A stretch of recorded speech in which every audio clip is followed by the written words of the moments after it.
Vamos fazer aqui o exercício 5. Que o que ele pede? Ele pede para alterar o exercício 4. Então, só para relembrar, o 4 é aquele que verifica se dois números são primos entre si. E aí, para eles serem primos entre si, é quando não existe divisor comum aos dois números, com exceção de 1, né, que sempre vai ser divisor de todos os números.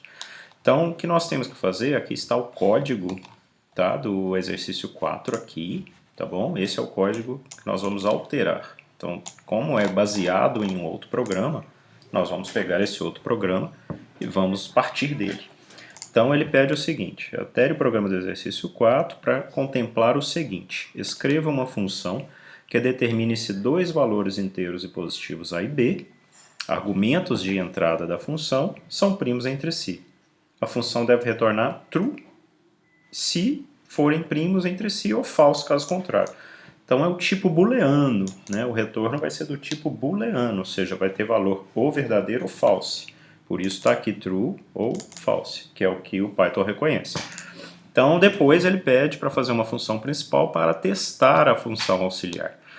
Para isso, solicite a entrada de dados e chamada da função em repetição.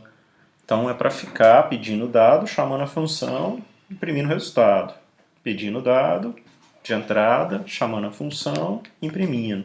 Até quando? Então o programa termina quando o usuário entrar com algum valor menor ou igual a zero para algum valor de entrada.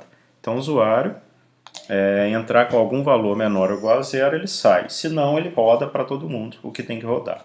Então nós temos dois problemas. Primeiro é fazer a função e depois fazer a função principal.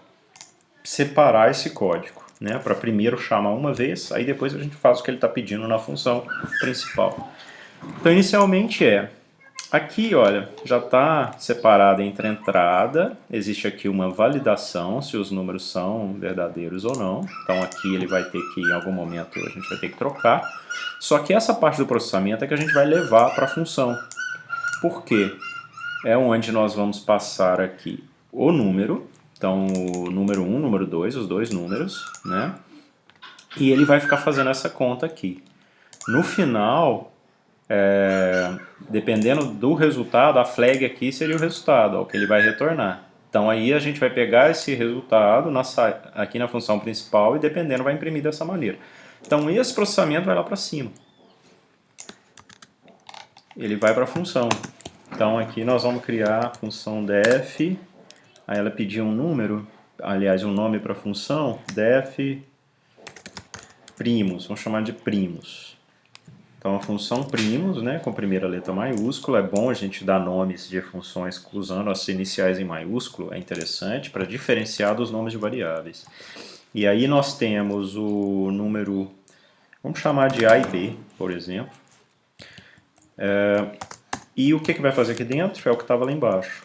Então eu começo um contador em 2, uma flag em true, e enquanto o cont for menor ou igual ao primeiro número, mas na verdade esse N1, vamos só indentar correto aqui, né?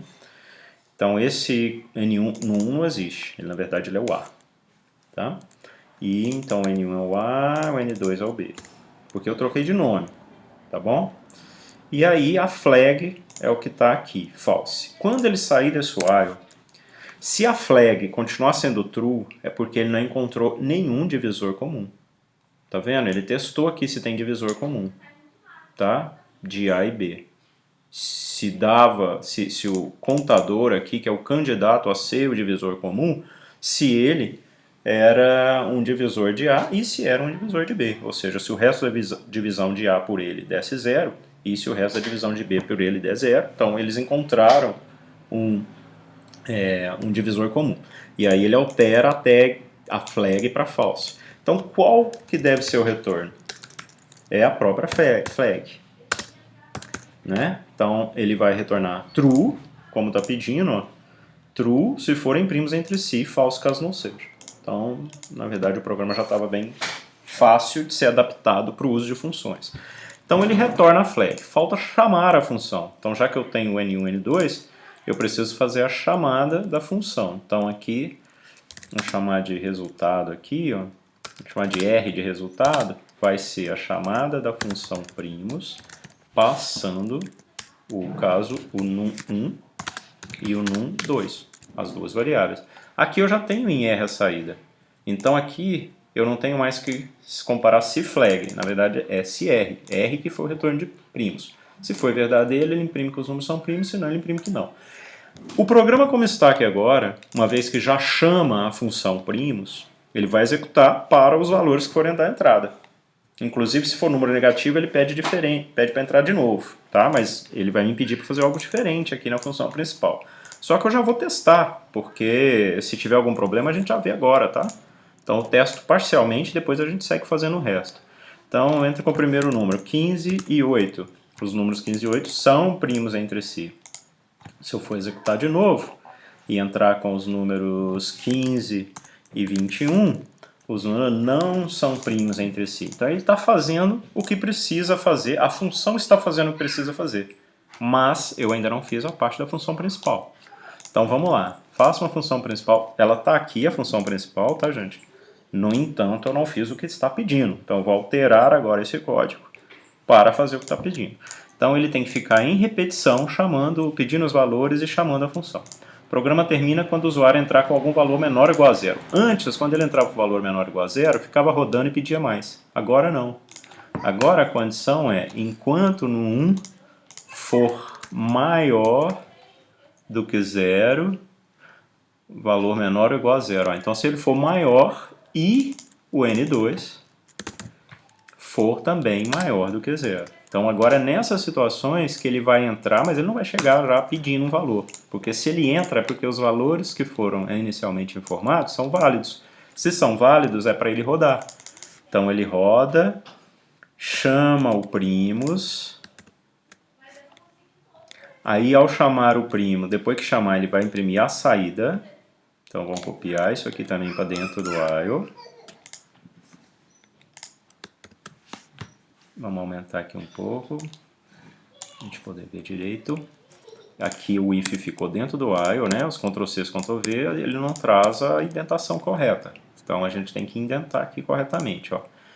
Então ele chama o erro, imprime e pede os números novamente.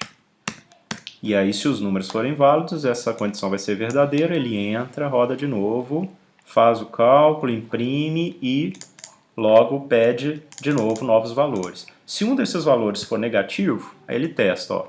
Menos 1 é maior que 0? Não. 0, se fosse 0, 0 é maior que 0? Não. Então, se um dos lados da condição não for verdadeiro, ele sai da condição do while. Então, parece que o programa agora já está fazendo o que está sendo solicitado. Eu vou tirar essas marcações aqui, já que mudou um pouco a organização do nosso código, né? Agora aqui, essa de baixo aqui, ó, que está tudo aqui, ó. Que começou aqui no input, é o que vem depois da função primos. Então, na verdade, é a função principal, é o programa principal. Então, vamos lá rodar ele. Vamos ver o que acontece. Aqui nós vamos chegar para cá para poder ver os valores. Então, vamos lá rodar. Entra com o primeiro número, então vou entrar com 15, vamos ver se ele vai rodar igualzinho o exemplo ali, ó, e com 8. Opa, os números 15 e 8 são primos entre si, ótimo, e já me pede um novo número. Tudo bem que aqui ele imprimiu leitura 1, leitura 2, né, eu estou imprimindo um texto diferente aqui, e na prova a gente tem que imprimir um texto igual. Então é bom até trocar isso aqui, deixa eu trocar de uma vez.